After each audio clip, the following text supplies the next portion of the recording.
Então aconteceu que no segundo 1023º ano do governo dos Jonas, o Membronita pensou, e estando a ponderar, sua mente se iluminou e pôde ver claramente. Pois em verdade vos digo, meus fiéis, que se dentre vós algum membronita, deste emana sabedoria e conhecimento, e a verdade vos libertará. Sábio é o membronita que conhece os limites da própria ignorância. A sua alma está em jogo. Decidi investigar melhor o assunto. E que depois de muito conhecimento adquirir, descobre que, por fim, nada sabe. O membro fiel. Saudações, membronitas! Eu sou Ozzy e esse é o Membro Pod, seu canal de podcast de estudo da história da Igreja de Jesus Cristo dos Santos dos Últimos Dias. No Deseret News de 16 de abril de 1856, George Albert Smith, que foi um profeta da Igreja, falou assim: nós respiramos o ar livre, temos os homens mais bonitos, as mulheres mais belas, e eles, o pessoal aí que critica a Igreja, invejam a nossa posição. Bem, eles podem, pois eles são pobres, de mentalidade estreita, uma raça de homens que se aprisionam perante a lei da monogamia e vivem todos os seus dias sob o domínio de uma esposa. Eles deveriam se envergonhar de tal conduta e dos canais ainda mais sujos que correm em sua prática. E não é de admirar que eles devem invejar aqueles que têm uma melhor compreensão das relações sociais. Então você, membro da igreja aí que está ouvindo o nosso episódio, primeiramente obrigado, sinta-se aí bem-vindo, mas vamos ver aqui o que a gente tira de ensinamento do nosso profeta da igreja, George Albert Smith. Monogamia é coisa ruim, sujeira, tem que se envergonhar. A gente, como ele está dizendo, que vive o casamento aí com um monte de mulher, entende muito melhor relações sociais. Há alguns anos para frente, aí, então 1893, um carinha chamado John D. Miles, ele era casado, membro da igreja, foi para a Inglaterra e propôs em casamento uma outra menina chamada Caroline Owens. Os mormons estavam com aquela fama de ser polígamo. Então, ela já tentou se confirmar disso daí. Ô John, você não é casado, né? Não sou casado, não. Tô tranquilo, não sou polígamo, não. Vamos lá comigo pra Utah, casa comigo, a gente vai pra lá. Ela foi com ele pra Utah, viu, realmente, beleza, tá ok, então vamos casar. Casou, aí depois que casou, descobriu, eu era casado. A Caroline ficou chateadíssima e fugiu, foi embora. Só que daí o Miles, o John, caçou ela no caminho e abusou dela. No final das contas, ela fugiu mesmo, moveu uma ação judicial contra o Miles, que chegou até a Suprema Corte e se tornou um caso importante nesse assunto da poligamia. Os mormons são perseguidos, nossa religião não deixa a gente viver, poxa. Cara, se você trabalhasse no governo dos Estados Unidos e fosse receber esses casos, essas acusações, imagino que você não ia ficar muito a favor das práticas do mormonismo. Esse caso da Caroline com esse John Miles foi registrado, esse caso da Suprema Corte, a ação que ela moveu, está ali no livro da Matilda Gage, de 1972. O livro é Woman, Church and State. Lembrando, pessoal, que a poligamia foi abolida, entre aspas, da igreja em 1890, no manifesto de Wilford Woodruff. Isso aqui que a gente está citando aconteceu em 1893. Então, 3 anos depois da igreja dizer que queria acabar com a poligamia, ainda estava acontecendo casos como esse. Mas Ozzy, tá vendo? Isso aqui não tem nada a ver com a igreja. Isso aqui é erro dos homens. Esse cara cometeu esse erro. Não tem nada a ver com a igreja, Então vamos assistir todos os episódios da poligamia e depois me diz que isso não tem nada a ver com a igreja. No Vozes Mormons tem uma publicação chamada John Taylor, a Revelação de 1886. Vamos dar uma olhadinha o que foi essa revelação. Então antes da igreja abandonar a prática da poligamia. 4 aninhos antes. 27 de setembro de 1886, escrita de próprio punho, uma carta de John Taylor relatando uma revelação. Então a revelação está em primeira pessoa, Deus falando para John Taylor. A carta diz assim: Meu filho John, has-me questionado sobre o novo e sempiterno convênio, o quão obrigatório deve ser a meu povo. Assim diz o Senhor, todos os mandamentos que eu comando devem ser obedecidos por aqueles que se chamam por meu nome, a menos que tenham sido por mim revogados e por minha autoridade. E como posso eu, com E maiúsculo, Deus, revogar um convênio eterno? Pois eu, o Senhor, sou eterno e meus eternos convênios jamais podem ser anulados ou ignorados, mas permanecerão para sempre. Não dei a minha palavra com grande clareza sobre esse assunto? E não houve muitos do meu povo sendo negligentes na observância da minha lei, em guardar meus mandamentos? Ainda assim eu os suportei por todos esses anos, e isso por causa de suas fraquezas, por causa desses tempos perigosos. Ademais, é mais aprazível para mim que os homens usem de seu livre-arbítrio nesses assuntos. Não obstante, eu, o Senhor, não mudo a minha palavra e meu convênio, e minha lei tampouco. E não comandei aos homens que, desejando entrar em minha glória, eles devem obedecer? Eu não revoguei esta lei, e tampouco o farei, pois é eterna. E aqueles que desejam entrar na minha glória devem obedecer a essas condições. Assim será. Amém. Para o membro que está em dúvida, ele não citou aqui poligamia, casamento plural. Lá no comecinho que ele fala o novo e sempiterno convênio, a gente já sabe, quem é da igreja sabe. Isso aí é o quê? Casamento celestial. Casamento celestial na época era considerado o quê? Casamento plural. Hoje tentam dar uma desbaratinadinha, dizer não, são duas coisas separadas. A gente já viu isso no episódio anterior. Tá em dúvida? Vai lá e assiste. Esse manuscrito foi encontrado pelo filho de John Taylor. Então, o filho dele era um apóstolo chamado John W. Taylor. Então, o filho dele encontrou esse manuscrito e escreveu assim: Meu pai recebeu esta revelação que, contudo, nunca foi apresentada à igreja. Então o pai dele era profeta, fez essa revelação, estava escrito, nunca apresentou para a igreja. Alguns aninhos depois a igreja já revogou o lance da poligamia. Então assim, cara, não é conveniente fazer uma publicação dessa. Deixa guardadinho, isso aí eu jogo fora. Porque de contradição a igreja a gente já tá cheio, a gente não precisa de mais. Lembrando aí que anteriormente o nosso terceiro presidente da igreja, John Taylor, registrou lá no Millennial Star, volume 15, página 227, o sistema de casamento com apenas uma esposa não apenas degenera a família humana, tanto fisicamente como intelectualmente, mas é inteiramente incompatível com as noções filosóficas da imortalidade.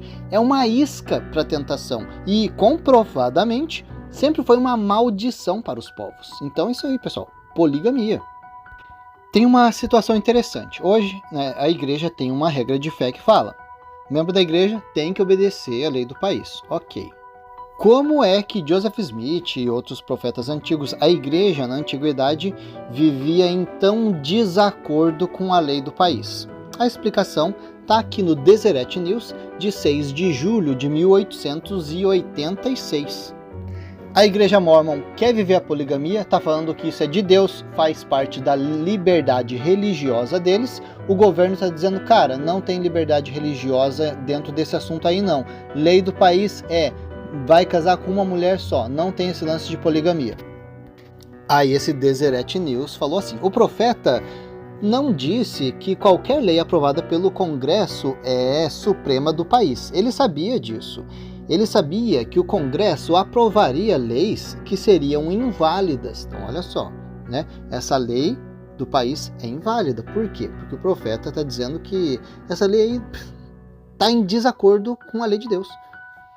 O que ele disse foi isto. Então, agora ele vai citar sobre o profeta. Quando um povo ou uma igreja tem uma ordem divina, e uma lei do país foi decretada contra ela, eles não sabem se a lei é constitucional ou não.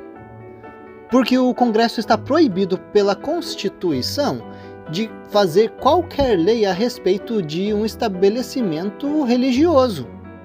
E se a Suprema Corte, cedendo ao clamor popular contra uma igreja pouco ortodoxa, e quer determinar que uma coisa inconstitucional vira constitucional, isso altera tudo e viola a garantia da liberdade religiosa. Então a lei de Deus se aplica a isso. Se a lei de Deus entra em conflito com a lei humana, e isto acaba virando uma decisão de tribunal, só pode ser de uma mente doentia e uma alma covarde, um hipócrita desprezível, porque esta lei foi formulada contra um estabelecimento religioso. A questão é a obediência a Deus ou submissão ao homem? Escolha o decreto divino, porque sem dúvidas essa lei humana é nula. É uma questão de consciência. Pessoal, então tá aí, né? A igreja, dos anos 1830 até 1850, 20 anos negando que havia poligamia. Daí então de 1850 até 1890 assumindo que vivia poligamia, falando não vai acabar, isso aqui é de Deus. Aí 1890 acaba e por mais de 100 anos a igreja finge que nada aconteceu. Mas fica tranquilo, Ozzy tá aqui para contar a história para vocês. Como a gente já viu, a poligamia não era opcional, não é opcional. Heber C. Kimball, apóstolo da igreja, foi o primeiro conselheiro na primeira presidência. Journal of Discourses 211, vamos dar uma olhadinha? Falo da pluralidade de esposas como um dos princípios mais sagrados que Deus já revelou ao homem. E a todos que exercem influência contra esse ensinamento que é ensinado, serão condenados. Os que fizerem isso ou forem influenciados por eles, sofrerão os golpes de Satanás na carne, pois a maldição de Deus estará sobre eles, e a pobreza, angústia e irritação de espírito serão a sua porção. Enquanto aqueles que honram essa lei e todas as instituições sagradas do céu brilharão como as estrelas no firmamento do céu, e o aumento do seu reino e glória não terá fim. Isso se aplicará igualmente a judeus, gentios e mórmons, homens e mulheres, velhos e jovens. No Journal of Discourses, volume 209, é lá de 1º de fevereiro de 1857, Heber C. Kimball está falando assim: no mundo espiritual encontraremos Joseph Smith e ele nos dirá: venham, meus amados, nós lhe daremos uma boa roupa, onde estão suas esposas? E respondendo a Joseph, diremos: elas estão lá atrás, mas não querem nos seguir. Então Joseph responderá: não importa, aqui temos milhares, tenha todas que quiser. Num livro chamado Mormon General and Western Frontiersman, página 288, uma tal de Sarah Rich fala assim: eu não poderia ter vivido a poligamia se não acreditasse que era certo aos olhos de Deus e acreditado que era um dos princípios de seu evangelho mais uma vez restaurado à terra. Um documento chamado Anti-Polygamy Standard, de 1882, na página 36, uma tal de Mary Ann Young falou assim: Deus terá sido muito cruel se não der a nós, pobres mulheres, uma compreensão adequada pelas provações que enfrentamos nessa poligamia. A Emmeline B. Wells escreveu no diário dela de 30 de setembro de 1874, falou assim: se meu marido pudesse me amar, mesmo que um pouco, e não parecer perfeitamente indiferente a qualquer sentimento meu. Meu pobre e dolorido coração, quando repousará seu fardo sobre o Senhor? Ou seja, quando que eu vou morrer, porque está insuportável isso aqui. A Anne Eliza Young escreveu um documento chamado Carta número 2. Isso foi publicado no As Mulheres do Mormonismo, na página 169. Ela disse assim: é o próprio refinamento da crueldade esta poligamia, e as dores são mais profundas e venenosas do que qualquer outra ferida pode ser. Elas nunca curam, mas tornam-se cada vez mais dolorosas até tornarem a vida insuportável. Mas em resposta a isso, né, o John Taylor, no Journal of Discourses, lá em abril de 1866, ele fala: de onde veio esse mandamento em relação à poligamia? Veio de Deus. Quando vejo alguém do nosso povo, homem ou mulher, opondo-se a esse princípio, considero-os apóstatas. Aquela Caroline Owens, que a gente citou do livro Mulheres, Igreja e Estado, foi enganada pelo John Miles. Ele chegou lá na Inglaterra e falou: vem, casa comigo, eu não tenho mais mulher não. Quando ela chegou em Utah, o cara era casado, né? Ela casou com ele, mas não sabia. Ela disse assim: eu não tinha nem ideia das horas seguintes. Fui para o meu quarto, me vesti para a recepção, que aconteceu na outra casa de Cannon, onde ele mantinha suas outras 3 esposas. Quando desci, tinha uma multidão ali. Entre os demais havia uma garota de aparência simples, um vestido de chita, a quem fui apresentada. Era Emily Spencer. Ela iria se levantar, mas John Miles se adiantou e disse: fique quieta, Emily Spencer, minha esposa.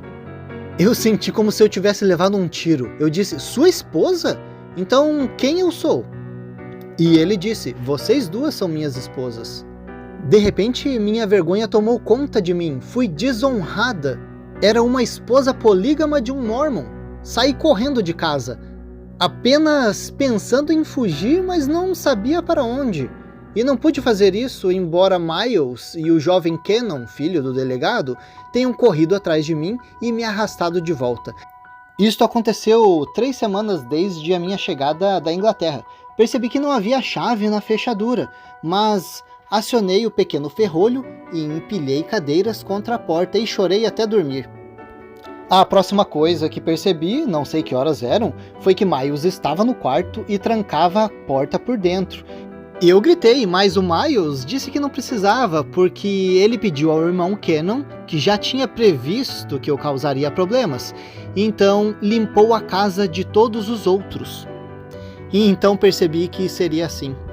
Ele me disse que seria por bem ou por mal. Não havia lei aqui para controlar os santos, não havia poder na terra que pudesse me salvar. A gente sabe que teve aquele manifesto, a gente vai falar aí no episódio posterior, onde então a igreja disse: vamos parar com esse negócio de poligamia, que foi em 1890. Esse episódio aqui dessa menina foi em 1893, mas é isso, não ache que por ter aquele manifesto em 1890 que a igreja parou definitivamente com a poligamia. Por exemplo, o profeta Joseph F. Smith, em 1896, falou assim: cuide de suas esposas polígamas, não se importe com o tio Sam agora, né, que é o governo. Bom, tem uma história que já faz episódios aí que eu tô esperando para chegar nela. Esse evento está bem registrado, então ele foi escrito no Mormon Hierarchy, na página 250, esse livro foi escrito por D. Michael Quinn. Também foi registrado no The Rocky Mountain Saints, página 301, esse livro é de 1873. Também foi registrado no próprio diário de Wilford Woodruff, de 2 de junho de 1857. Na coletânea dos diários dele está no volume 5, página 54.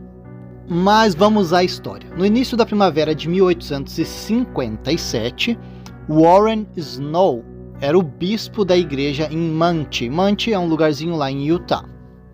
Então, bispo da igreja, Warren Snow. Lembrando, então, 1857, aí período de Brigham Young, faziam aí uns 10 anos que eles estavam colonizando Utah. Esse bispo já estava aí na casa dos 40.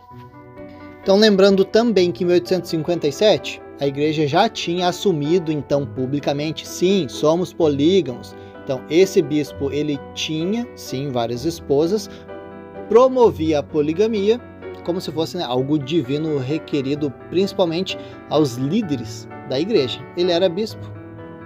Nessa época tinha 7 esposas até então. Acho que não estava satisfeito, queria mais alguma, né? Uma para cada dia da semana. Pouco. Então um belo dia, né, ele viu uma menina muito linda que ele, poxa, cara, vou querer ela para esposa. Então, finalmente, ele chegou junto, deu aquela conversadinha, mostrou as intenções dele. Olha, né, querendo, o que você acha aí de virar uma esposa minha aí? O que você acha? Então a menina falou, não, eu tô tranquila, eu tenho um noivo já. Um menino, né, da minha idade, o nome dele é Thomas Lewis. Então é isso, não vou poder casar com você não. Então o bispo ficou chateado, obviamente, né, quer ser rejeitado, não. Então ele ficou pressionando ela contra esse casamento dela com o Lewis, falou, não casa com ele não.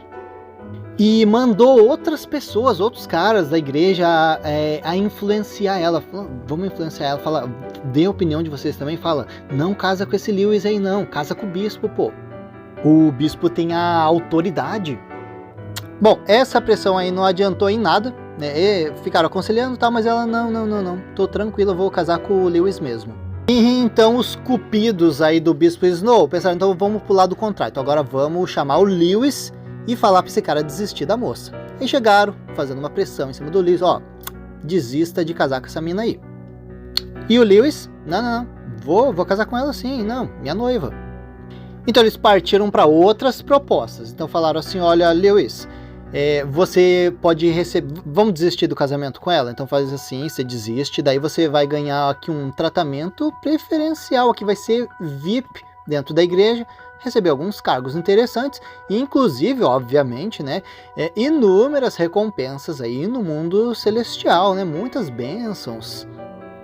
O Thomas Lewis falou, não, tô tranquilo, vou casar com ela. Ele disse que preferia morrer do que entregar a sua futura esposa aos braços de um outro homem. Ah, o amor, olha que coisa linda. Pois é, cara, mas pro bispo não era. O bispo ficou chateado e falou, cara, então beleza, então vai ser assim. Então o bispo chegou, chamou o Thomas Lewis e falou, olha aqui, irmão Lewis, o Senhor está te chamando para uma missão bem longe. Aí, né, essa historinha já era manjada, a gente já sabe que o pessoal era mandado para missão para roubarem a esposa dos caras. Então, o Thomas Lewis, além de ser um romântico, não era otário. Cara, tava ligado no que tava acontecendo, entendeu? Então ele falou, não, tipo que eu não vou pra missão. Menino sábio, entendeu? Menino sábio, tá vendo? Quantos caras foram pra missão, perderam a mulher, quantos caras aceitavam assim a religião.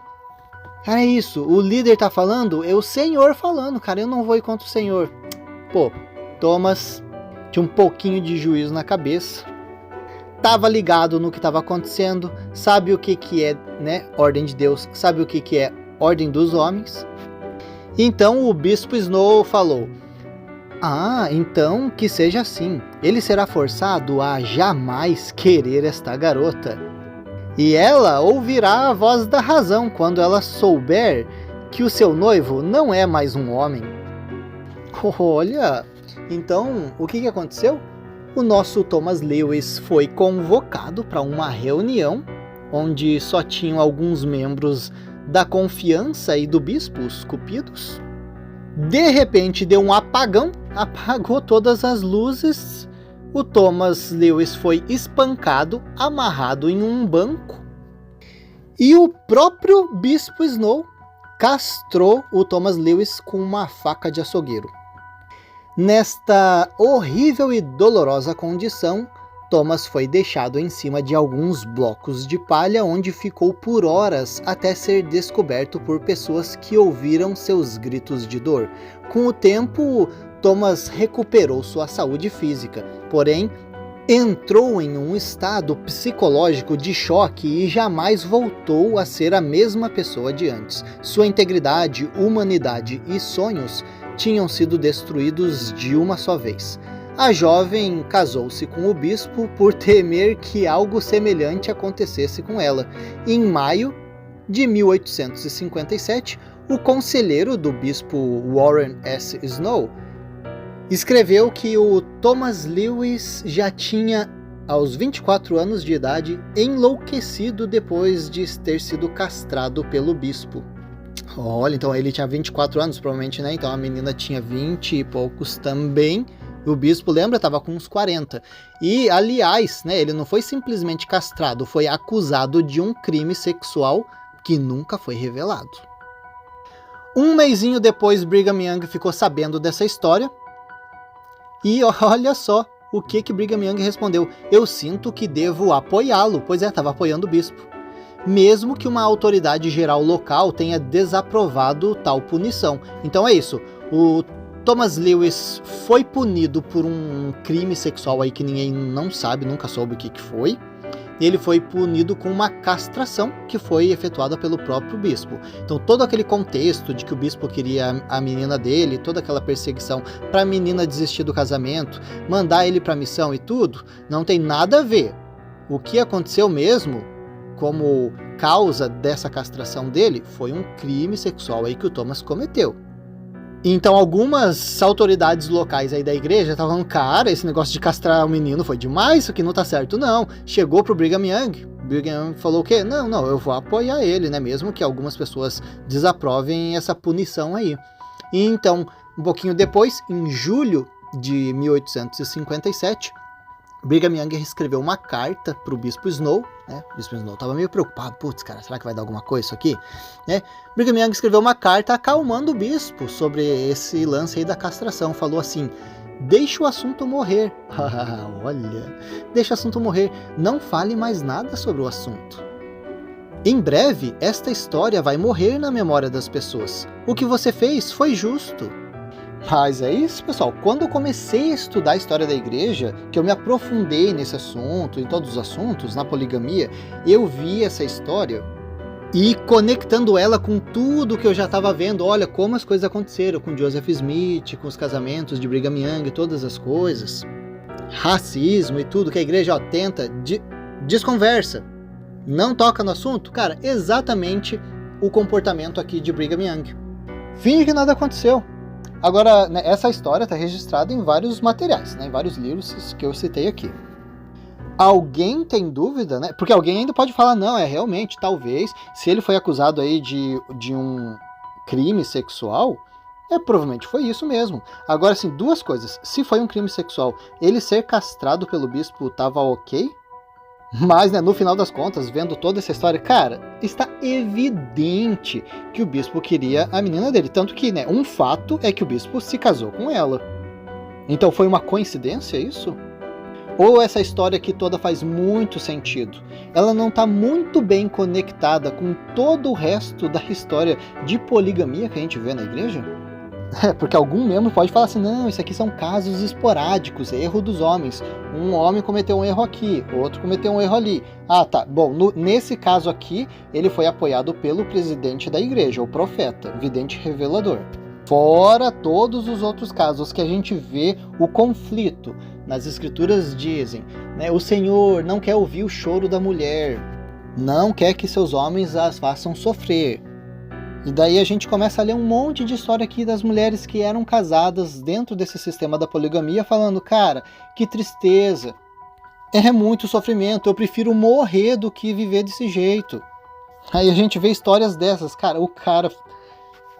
Cara, não acredito, cara, nossa... Eu fico muito louco com injustiça desse naipe. Cara, o cara ficou doido, o cara foi castrado por causa de um bispo safado que já tinha 7 esposas e queria mais a esposa dele. Ai, meu santo. É isso, pessoal. Esse episódio vai ficando por aqui. Deixe os comentários de vocês sobre o que vocês pensam sobre essa história toda. A gente vai ficando por aqui e até a próxima.